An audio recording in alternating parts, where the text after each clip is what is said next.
Om, boleh nggak aku kumpulin sisa beras jelek ini? Untuk aku makan, Om. Suara kecil itu menghentikan langkah Arkana Dirgantara.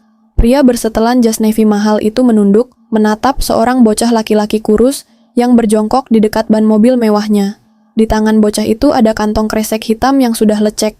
Isinya bukan mainan, melainkan beras menir. Beras patahan yang biasa jadi pakan ayam, bercampur debu jalanan. Bisa masuk ke area bongkar muat? Tanya Arka dingin. Gudang beras Dirgantara adalah area terbatas. Bocah itu mendongak. Wajahnya cemong dengan luka kering di pipi, tapi matanya bulat dan terang, memancarkan keberanian yang tak biasa. Namaku Gavin, Om. Satpam lagi tidur. Pagar belakang bolong, jawabnya jujur, lalu kembali memunguti beras yang tercecer. Om bos, kan? Gavin cuma ambil yang jatuh di tanah. Boleh, ya? Arka terdiam. Ia penguasa pasar beras nasional. Di gudang belakangnya tersimpan ribuan ton beras premium siap ekspor. Namun di depannya, seorang anak meminta izin memungut sisa beras kotor. Belum sempat Arka menjawab, suara hak tinggi menghentak aspal. Arka, ya ampun babe, ngapain sih ngeladenin gembel kecil itu? Kita udah telat fitting baju tunangan. Clarissa muncul dengan gaun glamor, menutup hidung dengan sapu tangan sutra. Tanpa permisi, ia menendang pelan kantong kresek Gavin yang menghalangi jalannya.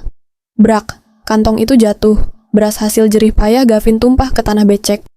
Clarissa, Arka tersentak. Gavin tidak menangis. Ia menatap beras yang bercampur lumpur, lalu menatap Clarissa tajam. Rahangnya mengeras, tangannya mengepal. Apa kamu bilang? Dasar anak kurang ajar. Udah miskin, nyuri, berani ngelawan lagi. Clarissa melotot sambil menunjuk. Cukup. Arka menahan tangannya. Ada sesuatu yang bergetar di dada Arka melihat kemarahan Gavin. Cara bocah itu menahan emosi persis seperti dirinya saat murka. Arka berjongkok, mengabaikan celana mahalnya. Kenapa harus beras sisa, Gavin? Di mana orang tuamu? Gavin menatapnya lurus. Mama kerja cuci piring, belum pulang. Nenek sakit di rumah, belum makan. Suaranya bergetar, tapi ia menahan air mata. Kata Mama, laki-laki nggak boleh minta-minta. Gavin nggak minta uang. Gavin cuma ambil yang jatuh. Arka membeku. Kalimat itu. 10 tahun lalu, Nara pernah mengucapkan kalimat yang sama saat menolak hadiah mobil darinya. Nara. Nama itu kembali menghantam ingatannya. Ambil ini. Arka mengeluarkan beberapa lembar uang merah. Beli beras yang layak, jangan makan yang kotor. Gavin menggeleng tegas. Ia memungut kantongnya, berdiri, menepuk lutut yang berdebu. Gak usah, Om. Mama marah kalau Gavin bawa uang banyak, tapi bukan hasil kerja. Ia berbalik. Punggung kecilnya tampak rapuh, namun tegak. Makasih udah bolehin Gavin masuk. Lain kali Gavin izin lewat pagar depan. Bocah itu berlari keluar gerbang. Arka terpaku. Ada rasa kehilangan yang aneh. Arka, kamu gila. Ngasih duit ke pengemis. Tangan kamu kotor. Clarissa menarik lengannya. Arka tak menoleh. Matanya tetap ke gerbang. Ia memanggil asistennya Bimo. Bim. Iya Pak Arka. Arka menunjuk arah Gavin menghilang. Firasatnya tak pernah salah, dan kali ini berteriak paling keras. Cari tahu siapa anak tadi. Ikuti dia sampai ke rumahnya. Saya mau tahu siapa ibunya. Jangan bilang kamu mulai berhalusinasi kalau gembel kecil itu ada hubungannya sama kamu, Arka. Sadar, kamu itu CEO Dirgantara Group. Ngapain kamu suruh orang buntutin bocah bau sampah itu? Teriakan histeris Clarissa memekakan telinga di dalam kabin mobil mewah yang kedap suara itu. Wanita itu melempar majalah wedding ke dashboard dengan kasar. Wajah cantiknya merah padam menahan amarah karena Arka justru memutar balik mobil kembali ke arah kawasan industri, bukan ke butik desainer. Arka mencengkeram setir erat-erat, urat-urat di punggung tangannya menonjol. Ia tidak menoleh sedikit pun. Diam, Clarissa, desis Arka rendah, namun aura dinginnya membuat suhu di dalam mobil terasa anjlok. Ciit. Arka menginjak rem mendadak di bahu jalan. Tubuh Clarissa terhuyung ke depan, tertahan sabuk pengaman. Turun. Mata Clarissa membelalak tak percaya. Apa? Kamu bercanda? Turun sekarang. Aku panggilkan taksi premium buat kamu. Urusanku di sana jauh lebih penting daripada fitting baju sialan itu. Ucap Arka datar, tanpa ekspresi, seolah sedang memecat karyawan magang. Dengan hentakan kaki marah dan sumpah serapah, Clarissa turun membanting pintu. Arka tidak peduli. Ia langsung menginjak pedal gas dalam-dalam. Firasatnya berteriak kencang. Bayangan mata coklat terang milik bocah bernama Gavin itu terus menari-nari di pelupuk matanya. Mata itu, Itu adalah mata yang sama yang ia lihat di cermin setiap pagi. Langit sore berubah mendung gelap, seolah mendukung suasana hati Arka yang berkecamuk. Ia memarkirkan mobilnya agak jauh, lalu berjalan kaki menuju satu-satunya apotek kumuh di dekat gudang berasnya. Benar saja dugaan Bimo, sosok kecil itu ada di sana. Gavin berdiri jinjit di depan etalase kaca yang buram. Tubuhnya yang kurus terlihat tenggelam dalam kaos yang kebesaran. Tangan mungilnya yang kotor sedang menyusun koin-koin receh di atas meja kaca. "Tante, obat pusing buat nenek boleh beli 2 butir aja nggak? Uang Gavin kurang." Suara Gavin terdengar lirih. Arka berdiri mematung di balik rak obat nyamuk, mengintip. Dadanya bergemuruh melihat pemandangan itu. "Aduh, Dek, udah dibilangin berkali-kali," bentak apoteker gemuk di balik meja. "Obat ini nggak bisa ecer. Kalau nggak punya duit, bilang ayahmu kerja yang benar. Jangan bisanya cuma bikin anak." Mendengar itu, bahu Gavin tersentak kaget. Kepala bocah itu tertunduk dalam, menatap sandal jepitnya yang beda warna. Gavin nggak punya bapak, cicitnya pelan, sangat pelan, tapi telinga Arka yang tajam menangkapnya dengan jelas. Kalimat itu menghantam ulu hati Arka. Tanpa sadar, kakinya melangkah maju, menerobos antrean. Ia meletakkan selembar uang 100.000 di atas meja kasir, menutupi recehan Gavin. "Berikan 1 kotak utuh, tambah vitamin anak dan susu kalsium. Kembaliannya ambil untuk belajar sopan santun." Suara Arka berat dan mengintimidasi. Apoteker itu ternganga, wajahnya pucat pasi melihat pria berpenampilan mahal tiba-tiba muncul di toko reyotnya. Gavin mendongak, matanya membulat saat mengenali sosok di sebelahnya. "Om Bos." Arka berjongkok, mengabaikan lantai ubin yang kotor. Ia menyerahkan bungkusan obat itu ke tangan Gavin. Jarak mereka begitu dekat. Arka menatap lekat-lekat wajah bocah itu. Semakin dekat, semakin ia yakin. Bentuk alis itu, cara bocah itu mengerutkan kening karena bingung. Itu jiplakan wajahnya. "Gavin, dengerin Om." Arka menahan bahu kecil itu agar tidak pergi. "Ayah kamu benar-benar sudah meninggal?" Gavin menggeleng pelan. "Kata Mama, Papa masih hidup, tapi Papa orang kaya. Papa tinggal di istana, Gavin tinggal di gubuk. Jadi Papa nggak mungkin tahu Gavin ada." Bocah itu tersenyum kecut. "Kata Mama, Papa itu kayak bulan. Bisa dilihat tapi jauh banget buat disentuh." Deg! Jantung Arka seakan berhenti berdetak. "Kiasan itu, kamu itu kayak bulan, Kak. Indah, tapi jauh." Itu kalimat Nara. Tangan Arka gemetar. Ia ingin menyentuh pipi Gavin, ingin memastikan. Tapi tiba-tiba Guntur menggelegar dahsyat. "Ah, hujan, nenek sendirian." Gavin panik, ia menyambar kantong obatnya. "Makasih obatnya, Om Bos. Nanti kalau Gavin udah jadi orang kaya, Gavin ganti uangnya." Tanpa sempat dicegah, Gavin melesat lari sekencang kilat, menerobos hujan deras, masuk ke dalam gang tikus yang gelap dan sempit. Arka hendak mengejar, tapi langkahnya terhenti di bibir gang yang becek dan gelap gulita. Ia kehilangan jejak. Bocah itu hilang ditelan kegelapan kampung kumuh. Arka menggeram frustrasi. Ia mengepalkan tangannya ke udara kosong. Gagal. Dia belum mendapatkan bukti apapun. Arka merogoh ponselnya di saku jas yang kini basah terkena tempias hujan. Ia menekan nomor Bimo dengan napas memburu. "Bimo, batalkan semua jadwal saya besok." "Baik, Pak. Bapak ada di mana?" Arka menatap lorong gelap tempat Gavin menghilang dengan tatapan seorang pemburu yang kehilangan mangsanya. Namun semakin bernafsu untuk mengejar. "Jangan banyak tanya. Dengarkan perintah saya. Mulai besok, awasi anak bernama Gavin itu 24 jam. Jangan sampai dia sadar kamu buntuti." Arka memberi jeda, suaranya memberat penuh penekanan. "Saya mau kamu ambil sikat gigi bekasnya, helai rambutnya, atau bekas minumnya. Apapun itu, saya butuh sampel DNA-nya ada di meja saya secepatnya, tanpa sepengetahuan siapapun."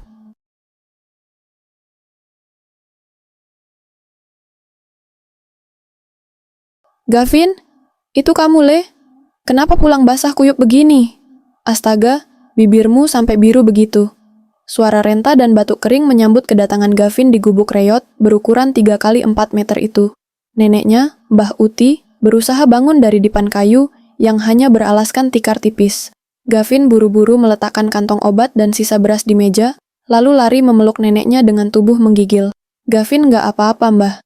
Tadi hujan deras banget pas Gavin lagi neduh di depan toko." Bohong Gavin, menyembunyikan fakta bahwa ia baru saja lari ketakutan karena ditanya soal ayahnya oleh orang asing. "Kamu dapat beras, Le. Kalau nggak dapet nggak apa-apa, Mbah tadi udah minum air anget, udah kenyang, ucap Mbah Uti lembut, tangannya yang keriput mengusap rambut basah cucunya. Gavin menggeleng kuat, lalu tersenyum lebar memamerkan kantong kresek hitam dan bungkusan obat mahal di tangannya. Lihat nih Mbah, hari ini Gavin dapat rezeki nomplok, ada om bos yang baik banget, dia beliin Mbah obat yang mahal. Terus, beras menir yang Gavin kumpulin hari ini lumayan bersih, cuma kecampur kerikil dikit. Nanti Gavin pilihin ya, terus kita bikin bubur yang enak. Mata tua Mbah Uti berkaca-kaca. Ia menatap nanar bungkusan obat dengan logo apotek ternama itu. Om bos, siapa? Le, dengerin Mbah. Orang kaya itu pamrih, jangan sembarangan terima pemberian orang. Nanti kamu diculik atau disuruh kerja paksa. Ibu kamu udah wanti-wanti, kita harus hati-hati sama orang kota. Enggak Mbah, om bos ini beda, sela Gavin cepat. Membela pria yang bahkan ia tak tahu namanya itu. Matanya kayak Gavin, Mbah. Terus dia nggak jijik pegang tangan Gavin yang kotor. Dia cuma pesen, Gavin harus jaga Mbah terus. Gavin beranjak ke pojok ruangan, menyalakan kompor minyak tanah yang sumbunya sudah pendek. Sambil menunggu air mendidih untuk merebus beras patahan itu, pikiran bocah kecil itu melayang. Bayangan pria tinggi tegap di apotek tadi tidak mau hilang. Kenapa om itu nanya soal papa? Apa om itu kenal papa? Papa itu beneran orang jahat ya?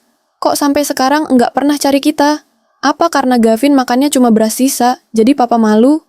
Pertanyaan polos itu membuat suasana gubuk menjadi hening dan menyesakkan. Mbah Uti hanya bisa menghela napas panjang, menahan rahasia yang selama ini dijaga ketat oleh putrinya Nara. Bukan papa kamu yang jahat, Le, tapi keadaan. Dunia orang kaya dan orang miskin itu ada tembok besarnya. Kadang, ada hal-hal yang dipaksakan pisah biar nggak saling nyakitin. Gavin terdiam. Ia mengaduk bubur beras menir itu dengan pandangan kosong. Tembok besar. Apa om bos tadi juga ada di balik tembok itu?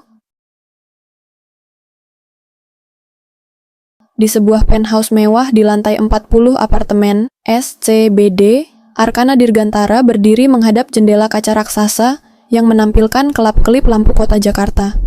Di tangannya ada segelas kopi mahal yang isinya belum disentuh sejak 1 jam lalu. Ponselnya di meja marmer terus bergetar. Nama Clarissa muncul di layar untuk ke-10 kalinya. Arka membiarkannya. Sial, umpat Arka pelan. Ia membanting gelas kopinya ke lantai. Prang! Cairan hitam membasahi karpet bulu impor. Arka berjalan cepat menuju brankas tersembunyi di balik lukisan abstrak di dinding kamarnya. Dengan jari gemetar, ia memutar kombinasi angka. Bukan tanggal lahirnya, bukan tanggal jadiannya dengan Clarissa, melainkan tanggal pertama kali ia bertemu Nara di perpustakaan kampus. Klik, pintu brankas terbuka. Di sana, tersimpan sebuah kotak beludru biru yang sudah usang. Arka membukanya. Isinya hanya selembar foto paranoid yang warnanya mulai pudar dan sebuah cincin perak sederhana.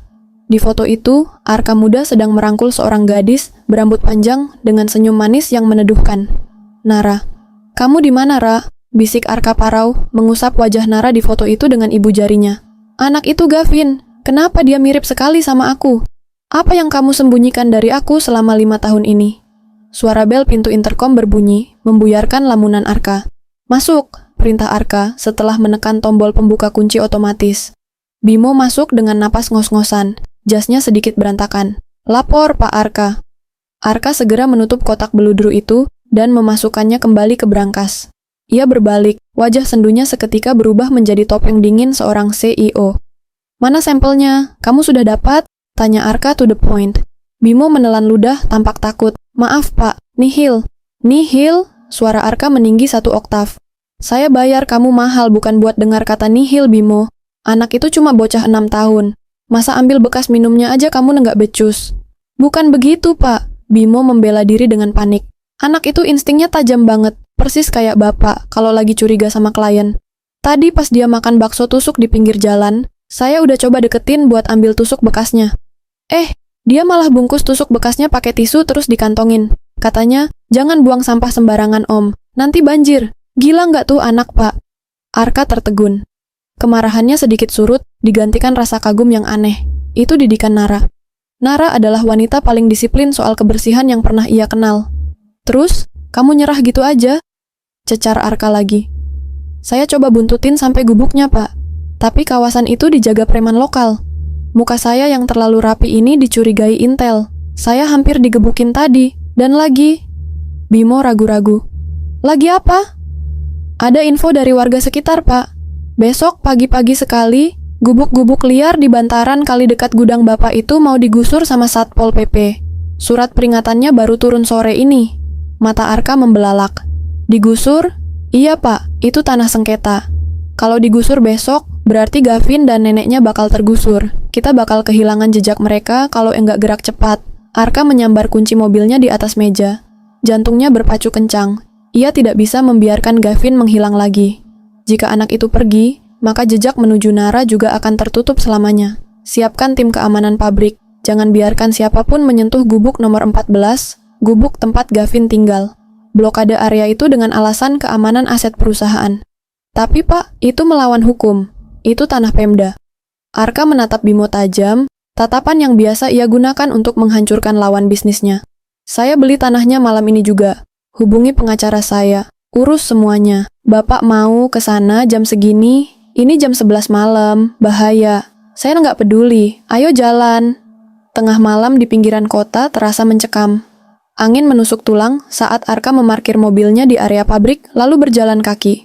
Dikawal 2 bodyguard menuju permukiman kumuh di balik tembok. Suara ribut terdengar dari kejauhan. Warga panik berkemas akibat kabar penggusuran dadakan. Tangisan bayi dan teriakan orang dewasa bercampur menjadi satu. Mata Arka menyapu setiap sudut dengan gelisah. Di mana Gavin? Woi, bocah tengik, sini lu! Teriakan kasar itu datang dari lapangan becek dekat pos ronda. Arka menoleh cepat. Di bawah lampu jalan remang, ia melihat Gavin dikepung 3 remaja. Salah satu memegang kantong kresek berisi beras menir. Balikin, itu punya Mbah, teriak Gavin. Suaranya bergetar. Ia mengepalkan tangan kecilnya, tak mundur meski lawannya lebih besar. Halah, beras sampah aja belagu. Gara-gara lu kampung kita digusur. Salah satu remaja mendorong Gavin hingga jatuh ke lumpur. Kantong beras dirobek, isinya ditaburkan ke selokan hitam dan bau. Makan tuh sampah, ejek mereka tertawa. Darah Arka mendidih. Tanpa menunggu pengawalnya, ia berlari menerjang. Hei, apa yang kalian lakukan? Suara Arka menggelegar. Melihat pria tinggi besar berjas mahal dengan 2 bodyguard di belakangnya, ketiga remaja itu pucat. Kabur, bos mafia. Mereka lari tunggang langgang. Arka berlutut di samping Gavin. Bajunya kotor, lututnya berdarah, matanya menatap kosong ke arah selokan. Berasnya, gumam Gavin lirih. Gavin capek pilihin kerikilnya. Mbah besok makan apa? Dada Arka terasa sesak. Ia menarik bahu Gavin. Lupakan beras itu, Om bisa beli 1 pabrik beras. Kamu terluka. Gavin tersentak. Om bos kok marah? Gavin cuma mau selamatin rezeki. Arka menghela napas, lalu mengeluarkan sapu tangan sutra dan membersihkan lumpur di wajah Gavin. Om nggak marah. Om cuma nggak suka lihat laki-laki diperlakukan tidak adil. Saat itu, matanya menangkap kalung tali hitam di leher Gavin. Liontin cincin perak sederhana. Jantung Arka berdegup keras. Ia mengenal cincin itu, cincin pasangan yang ia beli bersama Nara 7 tahun lalu. Tangannya gemetar. Gavin, cincin ini dari mana? Gavin buru-buru menyembunyikannya. Punya mama, kata mama. Ini bikin Gavin berani, magis dari orang yang paling mama sayang. Dunia Arka runtuh sekaligus terbangun. Mama kamu, siapa namanya? Tanyanya pelan. Gavin menggeleng. Om siapa? Gavin takut. Om teman lama mama kamu, dusta Arka. Teman yang punya banyak hutang janji. Sirin patroli meraung mendekat. Area akan disterilkan malam ini. Kepanikan meledak. Mbah, Gavin berteriak. Mbah sendirian, Om lepasin. Ia berlari ke gubuknya. Bimo, amankan gubuk nomor 14. Teriak Arka sambil mengejar. Namun saat mereka tiba, gubuk itu kosong. Mbah, panggil Gavin lirih. Arka melihat secarik kertas di tiang pintu. Tulisan tangan yang ia kenal. Gavin sayang, ibu jemput Mbah dan kamu. Tunggu di jembatan layang jam 12. Ibu kamu ada di sini? Gumam Arka. Mama pulang, Gavin berseri. Gavin harus ke jembatan. Saya ikut, kata Arka tegas. Saya antar. Gavin menatapnya lama, lalu mengangguk. Tapi janji jangan galak sama mama. Arka tersenyum pahit. Janji. Om bos, jangan ngebut-ngebut. Gavin takut. Teriakan Gavin tenggelam dalam deru mesin mobil sport yang melaju di atas 140 km per jam. Bocah itu mencengkeram sabuk pengaman, wajahnya pucat. Lampu-lampu jalanan Jakarta tampak seperti garis neon kabur. Arka tetap fokus ke jalan. Tangannya mencengkeram setir. "Kita harus cepat. Kalau telat, nenek kamu bisa bahaya," katanya datar. Ia menolong Gavin bukan karena yakin siapa ibunya. Bahkan soal cincin itu pun belum memberinya kepastian. Yang ia rasakan hanyalah dorongan tanggung jawab aneh. Tentang nenek itu, Arka sama sekali tak tahu siapa dia. Hubungannya dulu dengan kekasih masa lalunya tertutup rapat. Dilarang ayahnya yang sombong. "Mobil Om bagus banget. Kalau lecet gimana?" Cicit Gavin polos. Arka mendengus. "Persetan, nyawa manusia lebih mahal." "Cit!" Mobil berbelok tajam memasuki jalan becek di kolong jembatan. Guncangan keras membuat mobil mewah itu bergoyang hebat. "Kita sampai," ujar Arka. Tempat itu gelap dan mencekam. Gavin turun dan memanggil, "Mbah Uti."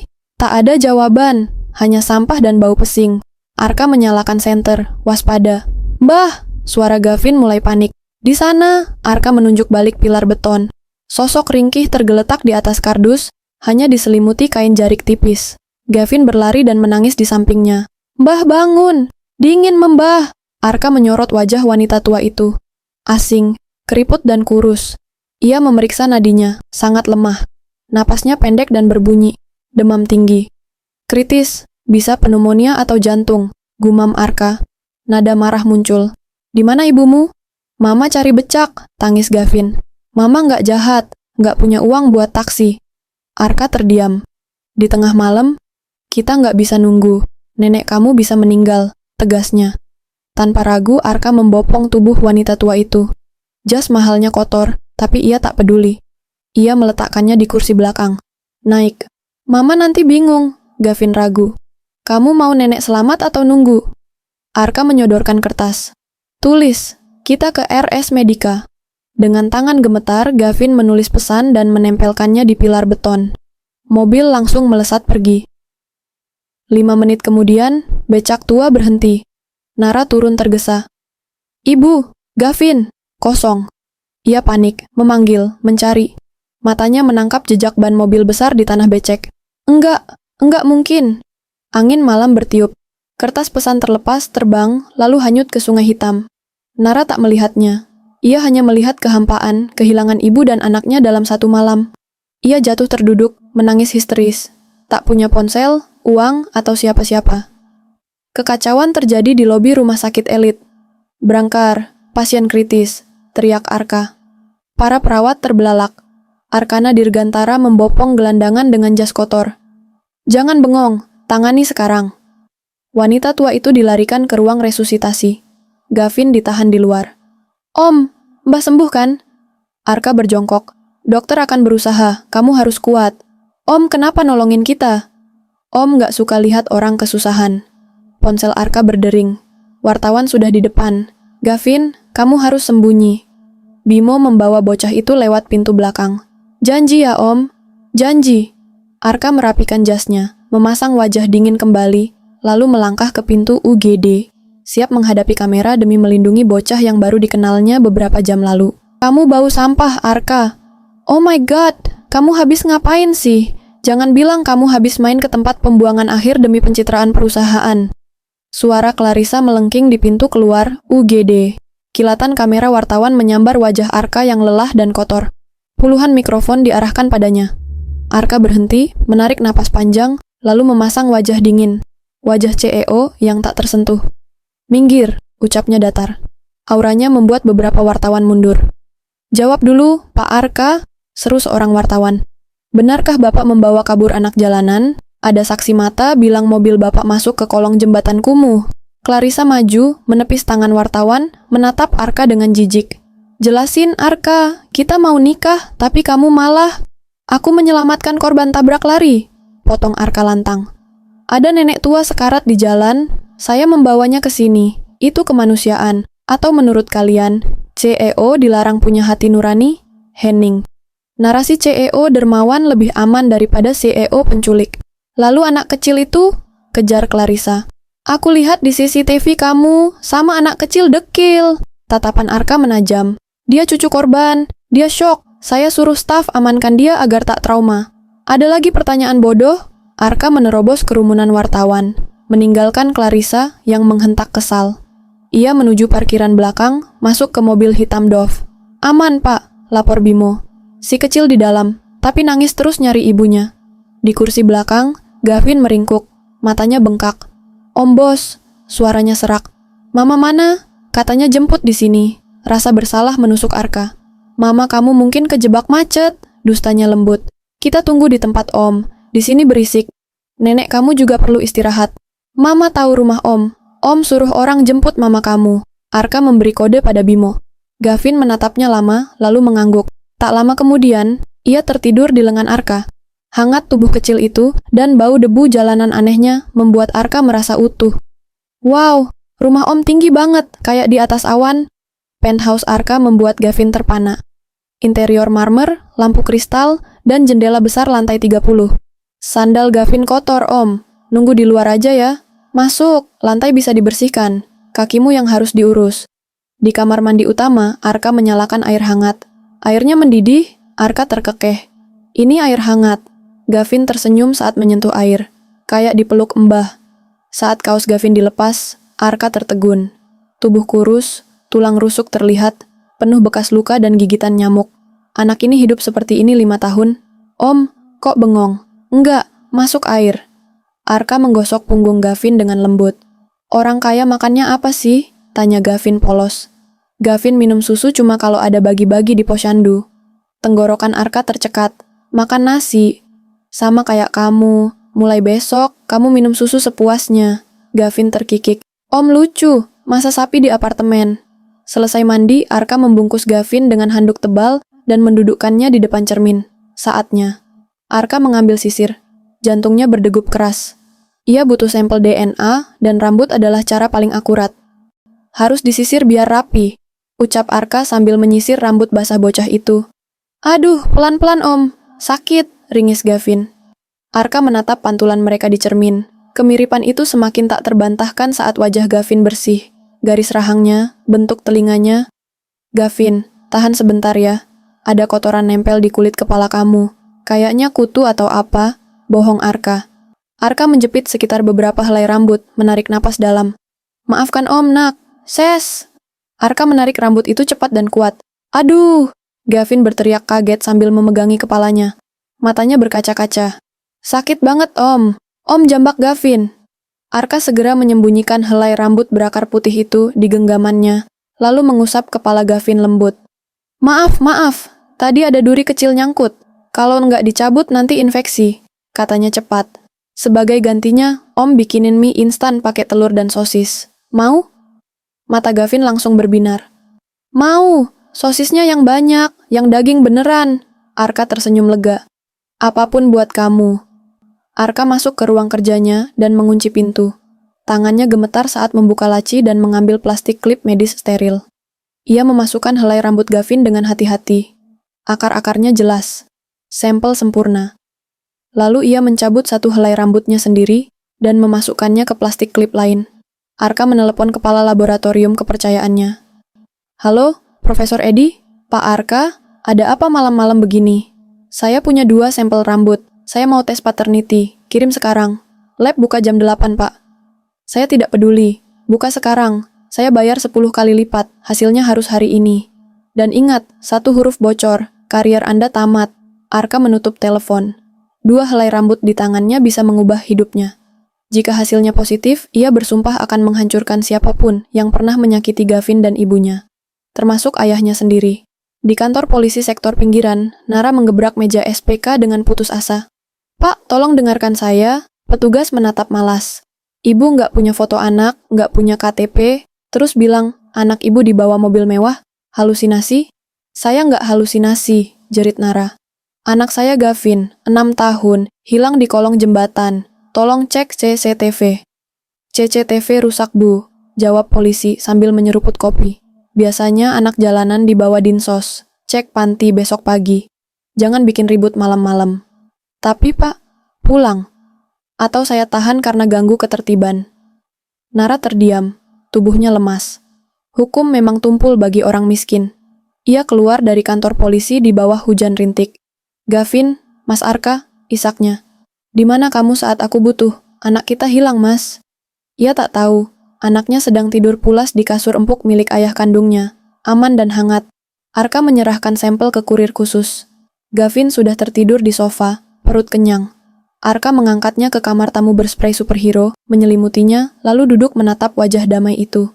Siapapun yang misahin kita dulu, bisiknya, akan bayar mahal. Ponselnya bergetar. Pak Arka, saya wartawan dari rumah sakit. Wanita yang Bapak bawa tadi tak terdaftar di EKTP, tapi fotonya mirip buronan kasus pencurian uang perusahaan 5 tahun lalu. Nara Zevanya. Arka membeku. Itu tuduhan lama ayahnya untuk mengusir Nara. Nara, gumamnya. Jadi kamu benar ibunya? Om Bos, Gavin mengigau. Mama jangan pergi, Gavin takut. Arka menggenggam tangan kecil itu. Om di sini, Om gak akan pergi. Tunggu sore ini Gavin, kalau kamu anakku, dunia akan kuberikan di bawah kakimu. Di balik selimut duvet tebal beraroma lavender dan cedarwood, tubuh mungil Gavin menggeliat. Saat membuka mata, keningnya berkerut bingung. Yang ia lihat bukan atap seng berkarat atau dinding lembab rumah kontrakan neneknya, melainkan langit-langit tinggi dengan ornamen gipsum dan lampu kristal chandelier berkilau diterpa cahaya pagi. Udaranya sejuk, bersih, dan wangi mahal. Gavin bangun perlahan, menyentuh spray yang terasa halus di kulit kasarnya. Mama, panggilnya lirih. Ia menoleh ke kiri dan kanan, tapi kamar itu sunyi. Kepanikan mulai merayap di dadanya. Mama belum datang jagoan, tapi sarapan sudah siap.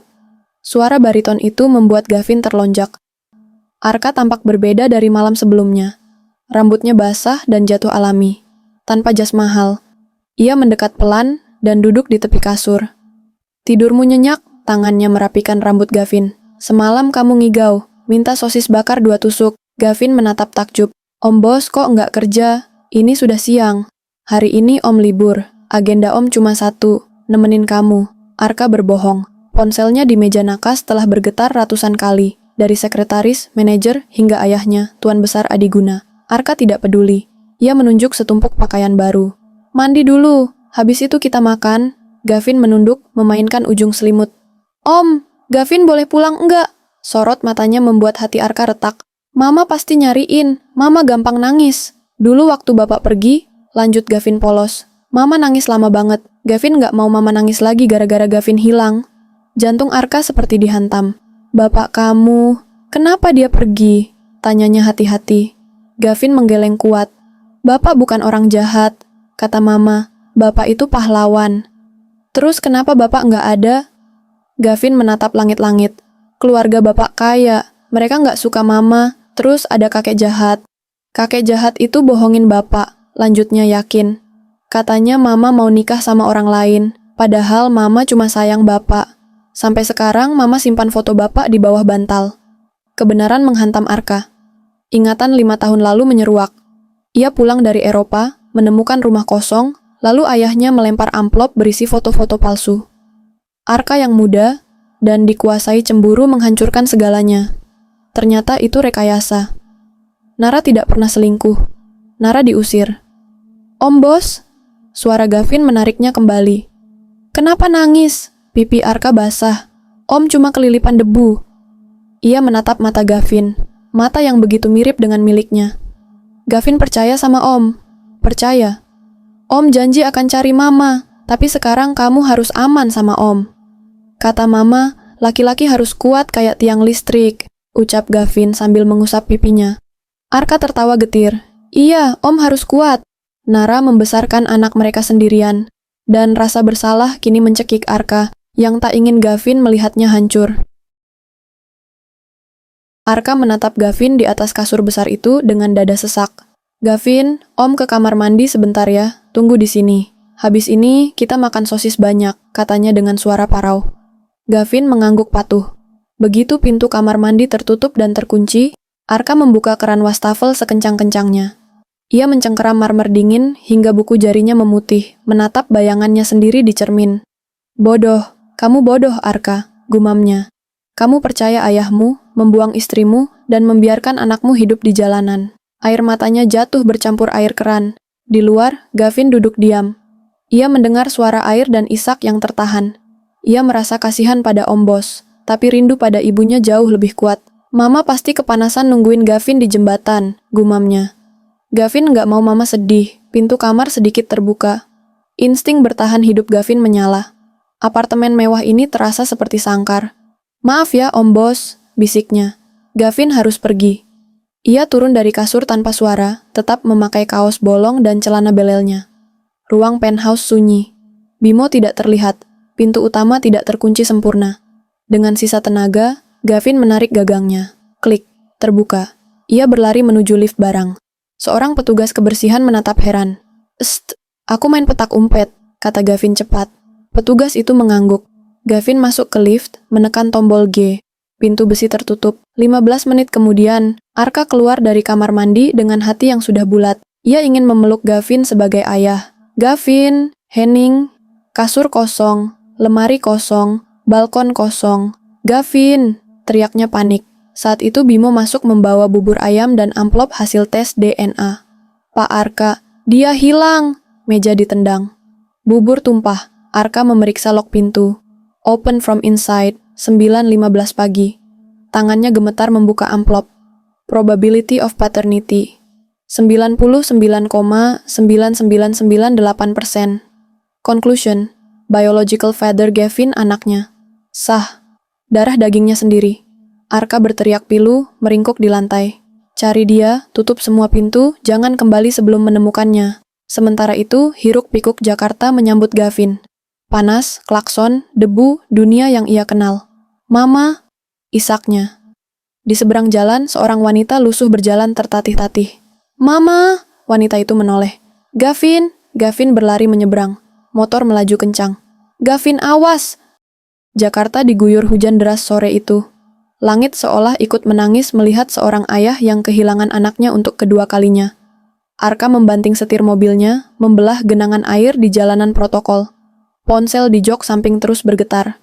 Ratusan pesan dari sekretarisnya, puluhan panggilan tak terjawab dari Clarissa, dan satu nama yang membuat darahnya mendidih setiap kali muncul di layar. Papa. Arka menekan tombol reject dengan kasar.